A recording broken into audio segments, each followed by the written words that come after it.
Первые пернатые разведчики были замечены в сыктывкарских окрестностях еще 3 недели назад. Самыми смелыми оказались зеленушка, зяблик и сизая чайка. Ученые предположили, столь ранний визит объясняется тем, что на месте зимовки весна уже разгулялась. Но это вовсе не аномалия, уточняют орнитологи. У некоторых видов птиц такое наблюдалось и раньше. Основной наплыв мигрантов с юга ждут в середине апреля. Сейчас уже потянется массовый пролет первых мигрантов, тех же зеленушек, зябликов. Должна появиться обыкновенная овсянка, должна запеть.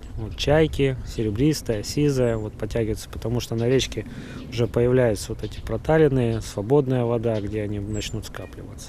Такая ранняя активность пернатых принесла дополнительные хлопоты и сотрудникам наших аэропортов. Скопления птиц опасны для воздушных судов.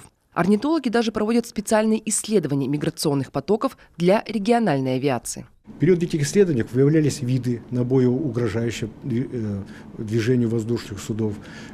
Выделяются виды, которые в период миграции создают скопления в районе аэропортов.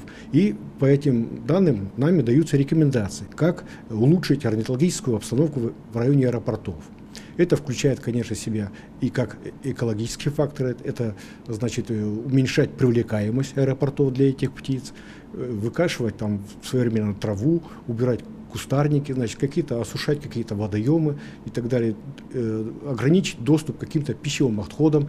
Ситуация на наших взлетных площадках куда спокойнее, чем в том же Варандее, говорят орнитологи. Во время полевой экспедиции на арктическое побережье наши ученые стали свидетелями ЧП с чайкой, которая повредила самолет при посадке. В сыктывкарском небе миграционные потоки птиц не столь масштабные, успокаивают ученые.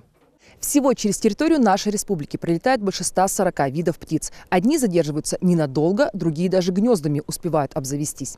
Миграция продлится до начала июня. Правда, сейчас на первых порах, пока большой снежный покров, у пернатых будут проблемы с пропитанием. А потому небольшая человеческая забота для наших прилетающих гостей будет очень кстати. Виктория Палкина, Олег Юшков, телеканал Юрган, Сыктывкар.